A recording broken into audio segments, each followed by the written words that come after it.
Hi,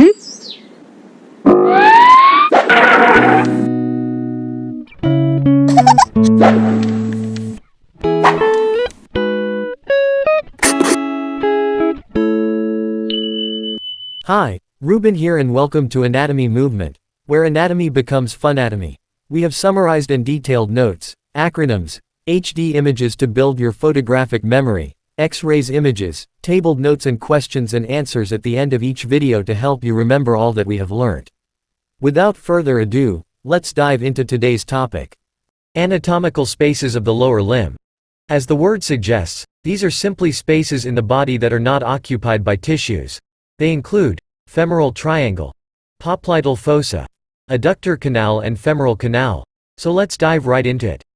The femoral triangle. The femoral triangle is a wedge-shaped area located within the supromedial aspect of the anterior thigh.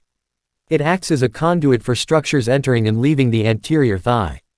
In this video, we shall look at the anatomy of the femoral triangle, its borders, contents, and clinical relevance. Borders. The femoral triangle consists of three borders, a floor and a roof. Roof, fossa lata. Floor, pectineus, iliopsoas, and adductor longus muscles. Superior border, inguinal ligament, a ligament that runs from the anterior superior iliac spine to the pubic tubercle. Lateral border, medial border of the sartorius muscle. Medial border of the adductor longus muscle. The rest of this muscle forms part of the floor of the triangle.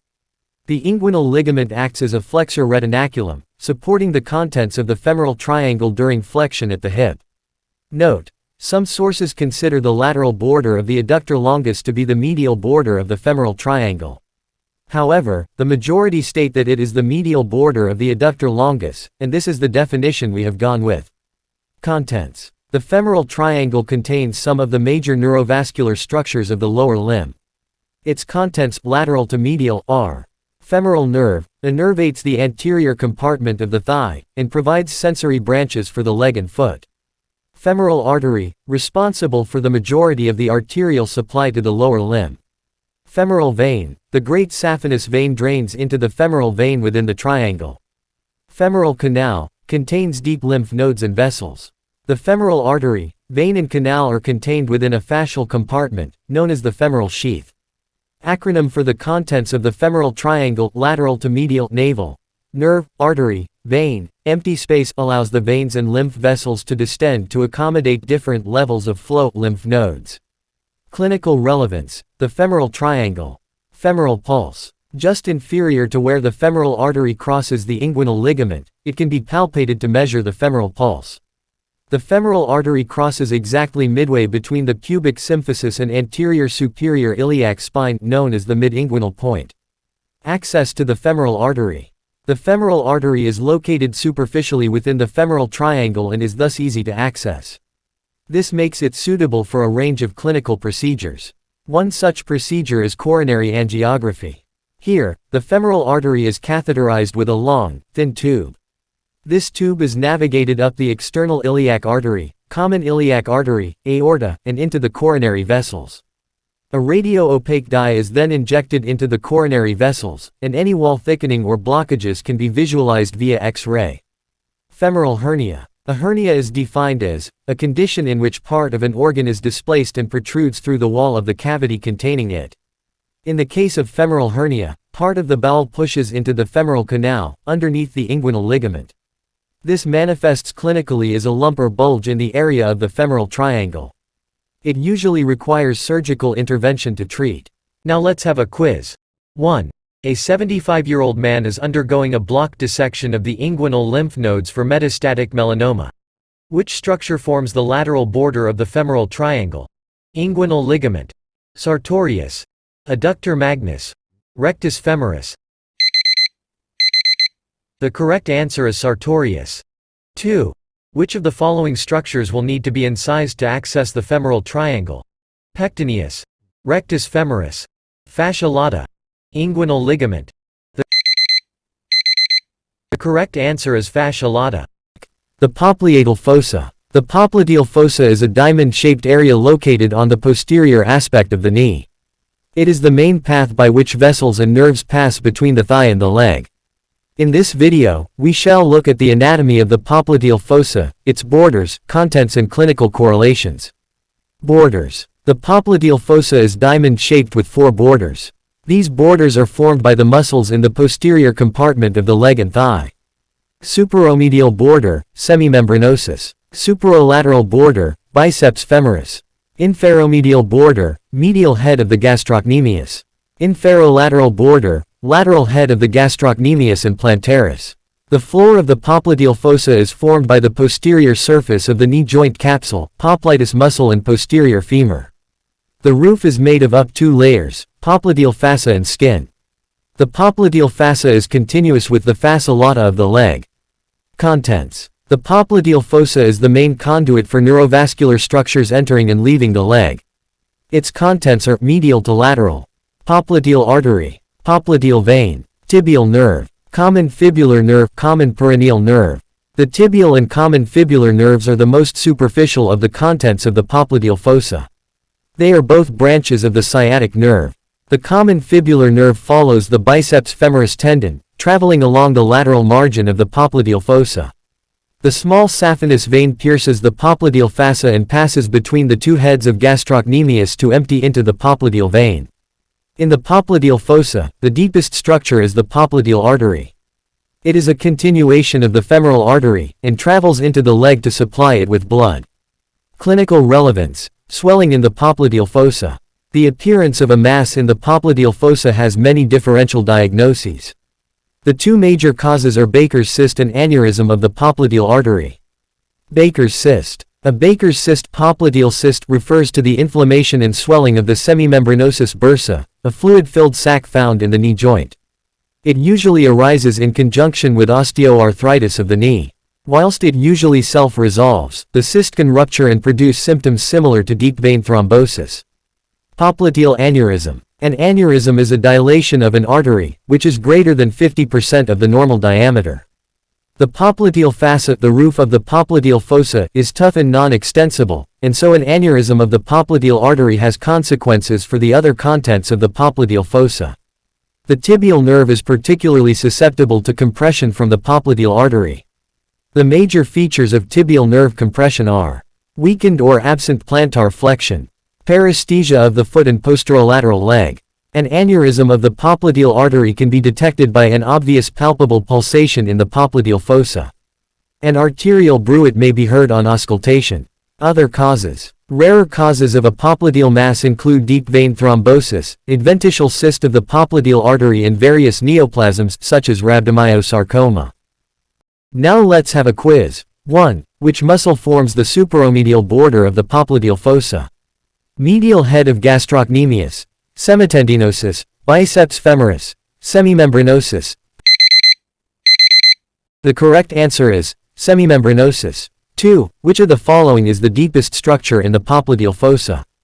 Tibial nerve, common fibular nerve, popliteal vein, popliteal artery. The correct answer is popliteal artery. The femoral canal. The femoral canal is an anatomical compartment located in the anterior thigh. It is the smallest and most medial part of the femoral sheath. It is approximately 1.3 centimeters long. In this video, we shall look at the anatomy of the femoral canal, its borders, contents and clinical relevance. Borders. The femoral canal is located in the anterior thigh within the femoral triangle. It can be thought of as a rectangular-shaped compartment with 4 borders and an opening. Medial border, lacunar ligament. Lateral border, femoral vein. Anterior border, inguinal ligament. Posterior border, pectineal ligament, superior ramus of the pubic bone, and the pectineus muscle. The opening to the femoral canal is located at its superior border, known as the femoral ring. The femoral ring is closed by a connective tissue layer, the femoral septum. This septum is pierced by the lymphatic vessels exiting the canal. Contents. The femoral canal contains lymphatic vessels, draining the deep inguinal lymph nodes. Deep lymph node, the lacunar node. Empty space. Loose connective tissue. The empty space allows distension of the adjacent femoral vein, so it can cope with increased venous return, or increased intra-abdominal pressure. Clinical relevance. Femoral hernia. The femoral canal is of particular clinical importance, as it is a common site of bowel herniation. A hernia is defined as where an internal part of the body pushes through a weakness in the muscle or surrounding tissue wall. In a femoral hernia, part of the small intestine protrudes through the femoral ring. It presents as a lump situated inferolateral to the pubic tubercle. This type of herniation is more common in women, due to their wider bony pelvis. The borders of the femoral canal are tough, and not particularly extensible. This can compress the hernia, interfering with its blood supply. A hernia with a compromised blood supply is known as a strangulated hernia. Now let's have a quiz. 1. A surgeon was performing a block dissection of the femoral triangle. Which of the following structures is located immediately lateral to the femoral canal? Femoral nerve, femoral vein, femoral artery, saphenous nerve. The correct answer is femoral vein. 2. Which of the following structures does not form the posterior border of the femoral canal? Pectineal ligament, superior pubic ramus, pectineus muscle, pubic symphysis. The correct answer is pubic symphysis. The adductor canal. The adductor canal, Hunter's canal, subsartorial canal, is a narrow conical tunnel located in the thigh. It is approximately 15 centimeters long, extending from the apex of the femoral triangle to the adductor hiatus of the adductor magnus. The canal serves as a passageway from structures moving between the anterior thigh and posterior leg. In this video, we shall look at the anatomy of the adductor canal, its borders, contents and clinical relevance. Borders. The adductor canal is bordered by muscular structures. Anteromedial, sartorius. Lateral, vastus medialis. Posterior, adductor longus and adductor magnus. The adductor canal runs from the apex of the femoral triangle to the adductor hiatus, a gap between the adductor and hamstring attachments of the adductor magnus muscle. Contents. The adductor canal serves as a passageway for structures moving between the anterior thigh and posterior leg.